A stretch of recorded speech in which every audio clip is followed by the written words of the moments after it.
Lakshminarayana sir అభిప్రాయం తీసుకుంది. లక్ష్మీనారాయణ గారు, మీ ఎక్స్పెక్టేషన్ ఏంటి? ఈసారి బడ్జెట్ ఎట్లా ఉండబోతుంది అనుకుంటున్నారు? ఏంటి బడ్జెట్ గురించి ఆశలు పెట్టుకునేటువంటి పరిస్థితి లేదు.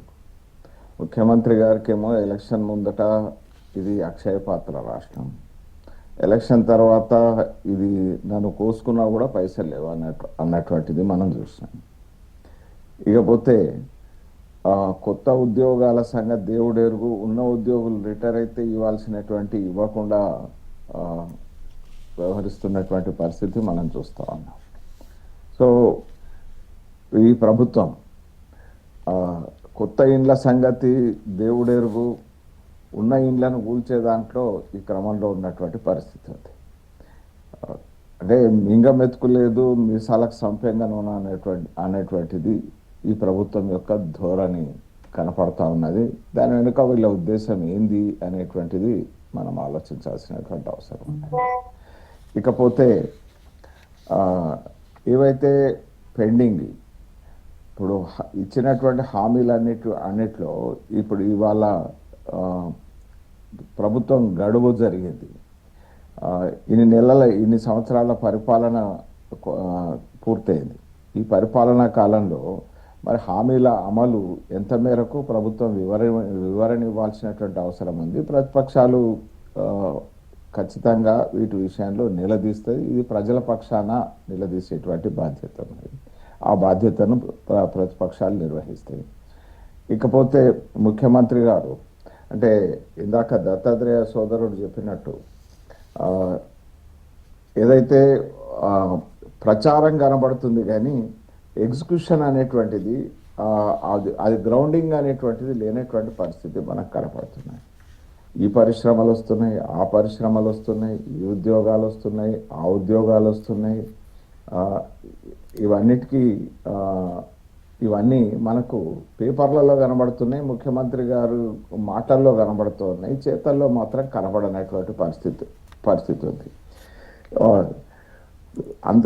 అంతేందుకు అసలు హైదరాబాద్ నగరం అనేటువంటి దోమలమయమైనటువంటి పరిస్థితి. అంటే కనీసమైనటువంటి మెయింటెనెన్స్ లేనటువంటి స్థితి నెలకొని ఉన్నది.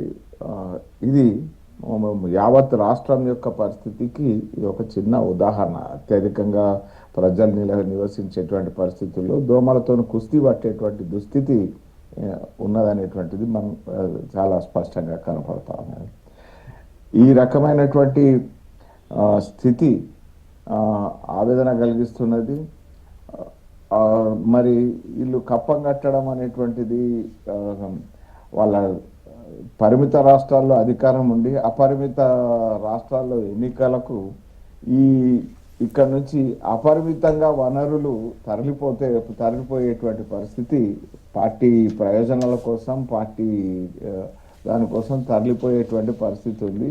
ముఖ్యమంత్రి ఎలిజిబిలిటీ క్రైటీరియాలో చర్చ జరుగుతున్నటువంటి వాళ్ళ పార్టీ శ్రేణుల్లో కూడా చర్చ జరిగేది ఏంటంటే ఏ రకంగా ముఖ్యమంత్రి క్వాలిఫికేషన్ ఏంది అనేటువంటిది హైకమాండ్ దృష్టిలో ఎంత ఇస్తారు అనేటువంటిది కూడా ఒక చర్చ అనేటువంటిది జరుగుతున్నటువంటి పరిస్థితి. ఇప్పుడు లక్ష్మీనారాయణ సార్ బడ్జెట్ పైన మాట్లాడు.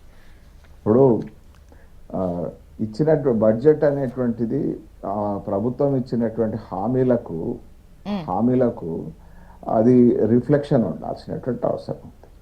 అంటే ప్రభుత్వం అంటే బడ్జెట్ పెట్టిన ప్రతిసారి అంటే చెప్పడం కూడా అంటే ఆర్భాటాలకు పోయి పెద్ద ఎత్తున బడ్జెట్లో అక్కడ కేటాయింపులు చేసి తర్వాత ఖర్చు పెట్టకుండా కాదు, వాస్తవానికి దగ్గరగా మేము బడ్జెట్ ప్రవేశపెడదామనే ఉన్నాము, ప్రస్తుత ఆర్థిక పరిస్థితి ఎట్లా ఉంది, ఎంత ఖర్చు పెట్టగలుగుతాం, ఎంత ఇవ్వగలుగుతామో అంతే ఇస్తాము, అందులోనే సెట్ చేస్తాము అన్నటువంటి విధంగా అనౌన్స్మెంట్లు అంటే గతంలో చూసాం. ఇంకా ఇవాళ సమావేశం అయిన తర్వాత కొంచెం ఒక క్లారిటీ వస్తుంది ఎట్లా ఉండే బడ్జెట్ ఎట్లుంటుంది అనేది కూడా.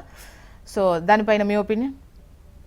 అంటే ఇప్పుడు బడ్జెట్ ప్రవేశపెట్టే కంటే ముందు గవర్నర్ ప్రసంగం ఉంటుంది. గవర్నర్ ప్రసంగంలో మరి ఈ ప్రభుత్వం రాసిస్తుంది ఇచ్చేటువంటిది గవర్నర్ గారు చదివేటువంటి సాంప్రదాయం ఉంటుంది. నేను అడుగుతా ఉన్నా, ఈ కాంగ్రెస్ అధికారంలోకి వచ్చిన తర్వాత ఈ 2 సంవత్సరాల పైగా రెండు 2 సంవత్సరాల 6 నెలల పరిపాలన ఏదైతే ఉందో 4 నెలల పరిపాలన, ఈ పరిపాలనలో మరి ఏ రకంగా ప్రభుత్వం యొక్క హామీలు నెరవేర్చింది అనేటువంటిది రిఫ్లెక్ట్ కావాల్సినటువంటి అవసరం ఉంది. అలా మాటల ప్రస్తావన కాకుండా ఇది రిఫ్లెక్ట్ కావాల్సిన అవసరం ఉంది. మరొకటి ఏంటంటే ఇచ్చినటువంటి హామీలు వాటి అమలుకు ఈ గత 2 సంవత్సరాల్లో ఎన్ని కేటాయింపులు జరిగినాయి, ఎన్ని ఎగ్జిక్యూషన్ అయినాయి అనేటువంటిది రిఫ్లెక్ట్ కావాల్సినటువంటి అవసరం ఉంది. అసలు ప్రభుత్వం విద్యా సంస్థలకు ఎన్ని బకాయిలు ఉన్నాయి, ఆరోగ్యానికి సంబంధించినటువంటి హాస్పిటల్ల వైద్యానికి సంబంధించినటువంటి ఎన్ని బకాయిలు ఉన్నాయి, ఇక ఏదైతే పేదలకు సంబంధించినటువంటి ఇళ్లకు సంబంధించినటువంటి ప్రైమరీ స్థితిలో ఉన్నటువంటి వాటికి సంబంధించినటువంటి ఎన్నిక పూర్తి చేయాల్సినటువంటి అవసరం ఉంది.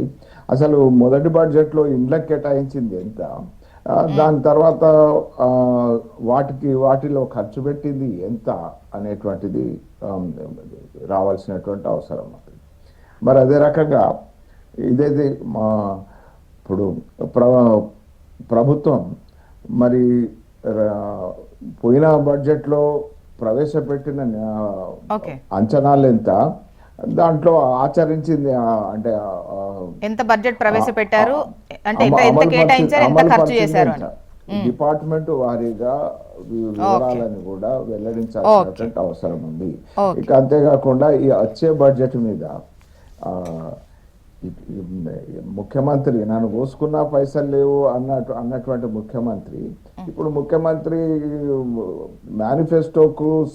మేనిఫెస్టోలో పెట్టినప్పుడు ఏదైతే ఎన్నికల ముందు ప్రజల దగ్గరికి వెళ్ళినప్పుడు ఇది మాకు ప్రామాణికం, ఇది భగవద్గీత, ఇది బైబిలు, ఇది ఖురాను అని చెప్పినటువంటి ముఖ్యమంత్రి మరి వాటన్నిటిని ఇప్పుడు ఈ మాట మార్చేటువంటి విషయంలో బడ్జెట్ సమావేశాల్లో సమాధానం లక్ష్మీనారాయణ సార్ మళ్ళీ మీ వాయిస్ తీసుకుంటాను ఇవ్వాల్సిన